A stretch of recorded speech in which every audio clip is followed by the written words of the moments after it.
Good afternoon, everyone. I want to thank you all for coming out this afternoon to join us here at the Asan Institute. I want to thank the Asan Institute for providing this platform for me to speak about my country, South Africa. And especially I'd like to thank EBS for creating the channel to the broader Korean society. I am Hilton Anthony Dennis, the ambassador of South Africa to Korea.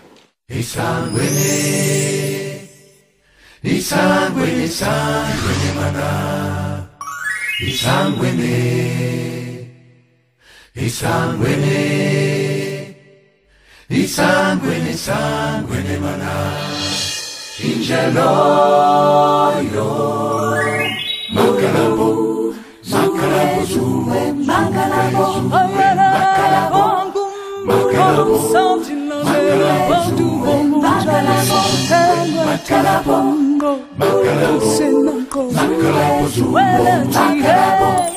Now, the story of every country is the story about the people of that country. Where do they come from? Why did they choose to live in a particular geographical space? How did they survive in that space? How did they create successful socio-economic systems or material culture? I've often wondered myself about the Korean people. Why did they choose to live in this area that has 70% of the territory covered in mountains? Such a harsh environment, extremely cold winters, minus 20 degrees. I'm here 4 years and I haven't quite coped with that. The summers on the other extremes. I've been in Daegu in summer and it was 40 degrees and humid. Such an extreme climate.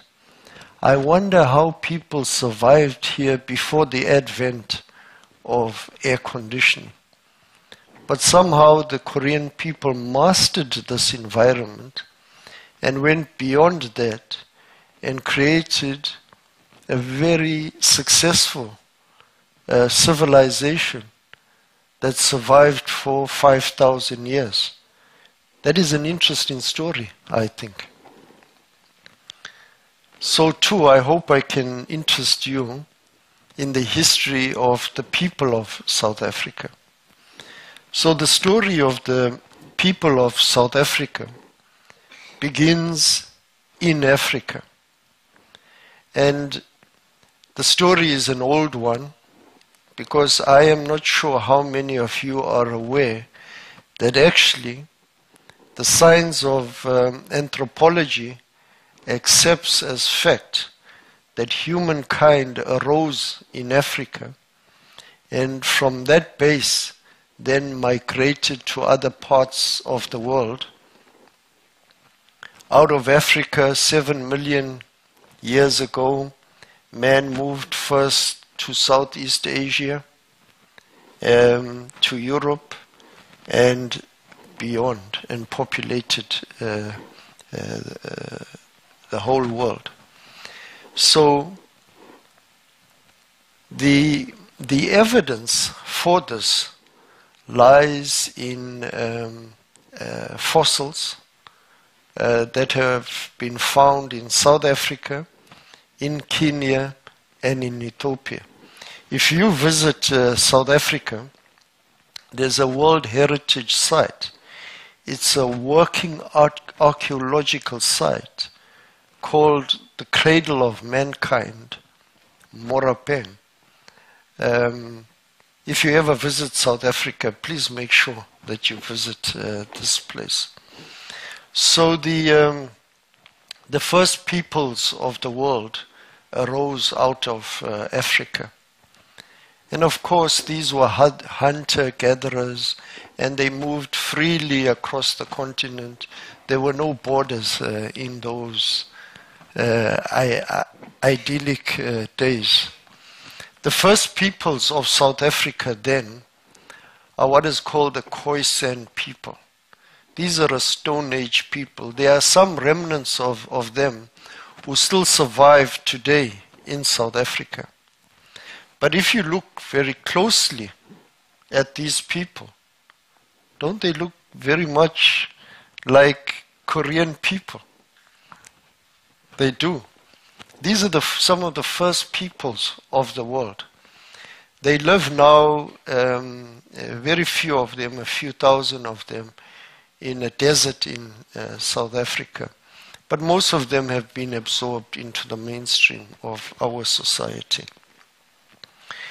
The second big story I want to tell you about Africa is beyond the Stone Age.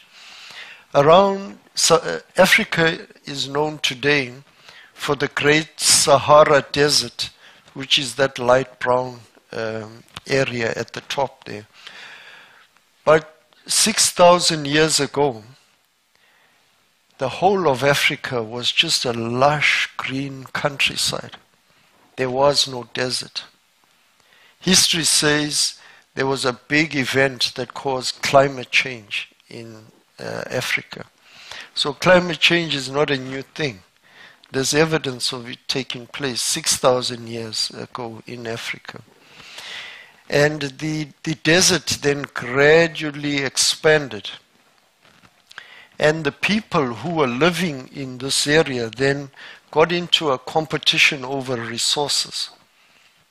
And this triggered another big migration of people, a really epic story. And many of you who are students might take an interest in this one day. There's a peoples of Africa called the Bantu people who lived in this area here, north central Africa. And because of the expanding desert, they moved down to the south of Africa in 3 columns. One down the east coast, another one down the west coast, and another one down the center of Africa. These are called the Bantu people. Bantu is just an anthropological name.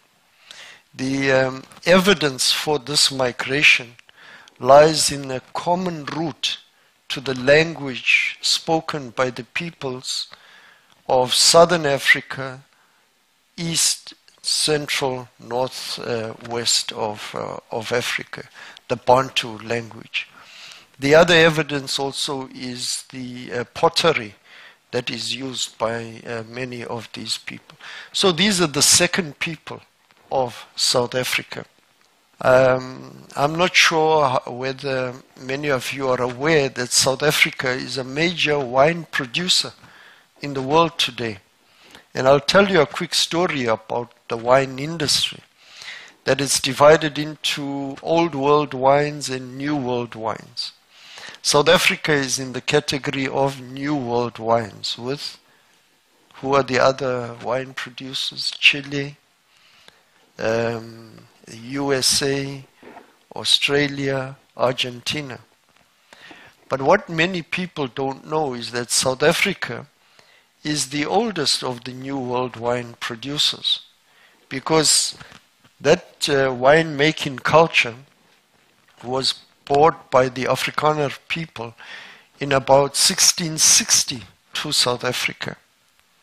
It's an interesting story how this wine industry started, because this was during the period of the Reformation in Europe. And many Protestants from the Bordeaux region of France, which is the best wine growing area, those people were called the Huguenots. They fled France for religious reasons, settled in Holland, and then traveled as settlers to South Africa. They found the climate perfect for wine growing, and they started the industry. So the wine industry in South Africa was started by the best wine growers of the time. So it's a center of excellence, and we are a major wine exporter today. The Dutch, because as I told you, their main base in Asia was in Indonesia, Malaysia. They called it the Batavian Republic. They brought out slaves from Malaysia, Indonesia, to work in their houses and in the fields in the Cape Town area. Today, these people of Malaysian origin constitute 3% of our population. By the year 1838, South Africa actually consisted of 4 states. As Korea has a history of the 3 kingdoms before you unified into one, we had 4 states. Because after the Napoleonic Wars in Europe around 1790s, the Dutch sided with the French, and the British then prevailed, and the British became the new global power in the world, and they took over the possessions, many Dutch possessions around the world, including their colony in Cape Town. So in around 1798 and in 1806, Cape Town came under the control of the British. These Afrikaner people then moved into the inland of the country and established 2 republics called the Transvaal and the Free State. And these 2 provinces were colonies of Britain. We then, during this time, this province in the eastern coast, and by the way, that is my home province, called KwaZulu-Natal. It has a subtropical climate, very much like Jeju Island. So when I'm in Jeju, I feel like I'm at home. Just a lovely, pleasant climate. But sugarcane grows very well over here. And so the British, who had colonized that area, brought workers out from India to work in the sugarcane fields. And so we have a big Indian population in South Africa. It's the biggest Indian population outside of India. Mahatma Gandhi, if amongst you are students of history, the founding father of modern India, lived for 25 years in South Africa. We always tease the Indian people that they gave us a lawyer because he came to South Africa as a lawyer, but he learned his politics in South Africa, and when he went back, he was a fully fledged politician. So they gave us a lawyer and we gave them back a politician. So South Africa then has a very, very diverse population. By 1909, South Africa was unified into what is called the Union of South Africa. But just very briefly, what inspired that is around 1865 and then later in 1888 was a big diamond find and gold find in this area of the country. So this was the biggest vault of diamonds ever found in the world to date. The biggest vault of gold discovered anywhere in the world. They're still mining it to this day. That's why South Africa has some of the deepest mines in the world today. It's a huge vault of gold. And of course, where there are riches involved, you get a lot of predatory behavior. In the end, there were wars here, and the British then prevailed over those Afrikaner republics, and they unified, they consolidated those 4 states into one state, the Union of South Africa. The biggest flaw of that arrangement was that it was a product of colonialism, white rule. So it was a state controlled in the interest of white people. The African majority were used as cheap labor and completely marginalized in the country of their birth. That was the biggest weakness. But that period of 1860 to around this time also saw the huge industrialization of South Africa.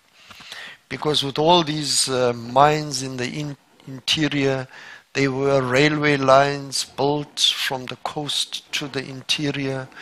Engineers came out, and already 1880, 1890, South Africa was well on the way to industrialization. The biggest achievement of this union was that it made South Africa an industrialized country. When it reached its high point around 1970, South Africa was one of the top 10 leading economies in the world.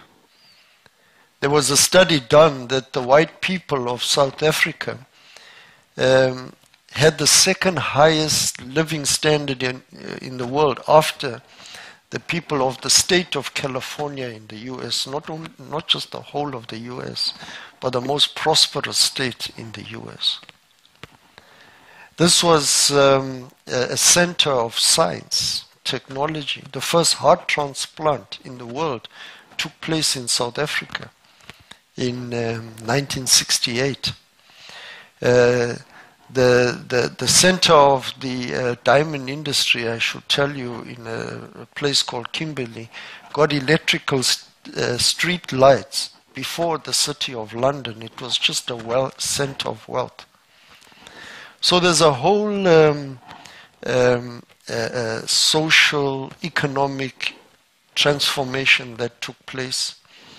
And but the basic flaw in the whole system was that it was a perfection of the system of colonialism. It was called apartheid, which meant minority rule, minority white rule. So you had all the worst elements of racism, segregation.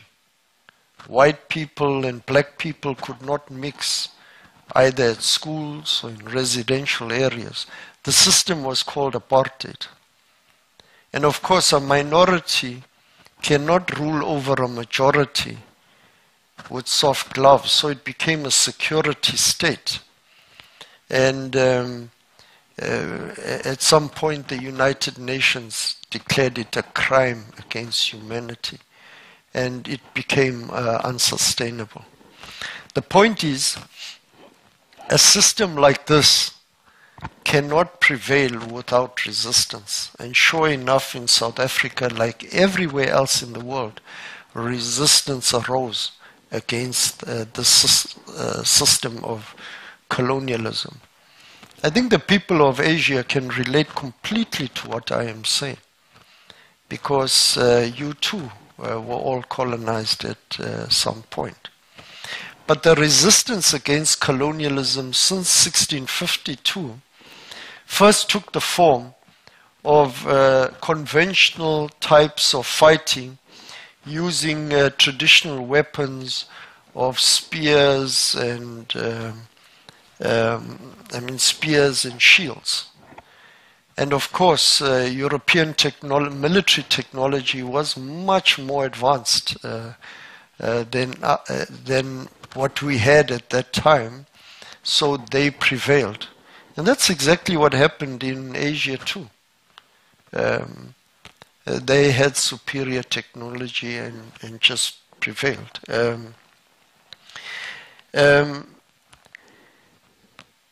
The last of this kind of battle, there were many battles over 100 years, but the last kind of traditional battle took place in around 1901. Thereafter, the resistance to colonialism and apartheid took over modern forms of resistance. For example, we already had many black people who had gone to study in the USA, who had gone to study in Britain and had come back. Others were priests, others were journalists. They started writing letters to the government complaining about this or that, organizing demonstrations, modern forms of struggle. There was already trade union movements that were being formed in the industrial centers of South Africa. So the first thing was that the liberation movement formed an organization in 1912 to resist colonialism and apartheid and to advance the interests of the African people. This organization was formed in 1912 and it still exists today, over 100 years old. Today it's the ruling party in South Africa.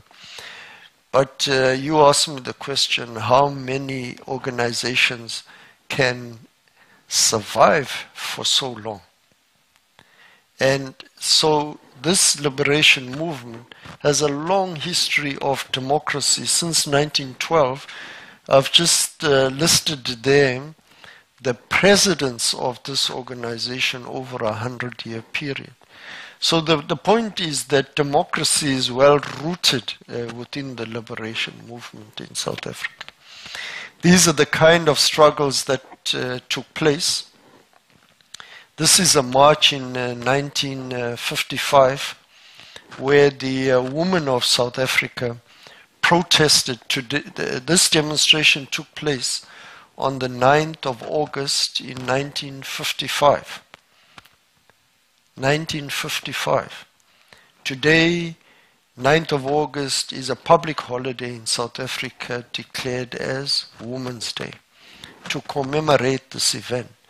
I think everyone knows Nelson Mandela. He went to prison for over 27 years fighting for these ideals. But I emphasize the point that Nelson Mandela himself was shaped by the thinking of the liberation movement. And he was such a great individual that he left a legacy himself. But many people don't know that sitting next to Nelson Mandela on Robben Island, the prison, was a South African of Indian origin who also spent 27 years in jail. There are other South Africans of white origin who spent 15 years in jail fighting against that system. Others spent many years in exile. So these things that we talk about and we hold dear in South Africa, democracy, non-racism, non-sexism, are ideals that have been fought for and struggled for over a long period of time and are deeply rooted. On the 27th of April 1994, we had our first democratic election, and that's when Nelson Mandela became president. And the core ethos of our constitution, which scholars of constitutional law tell us is one of the most liberal in the world. But the core value to it is non-racial, non-sexist, democratic state. And as I've tried to demonstrate to you that these values are deeply rooted in South Africa. And that's why we believe that these ideas like democracy, you can't impose them on another people. People must absorb them, fight for them, root them themselves. And then they become living ideas. There's nothing that triggers South Africans more to go out to the barricades like any hint of a threat against democracy. So it's very real. It's a valued tradition.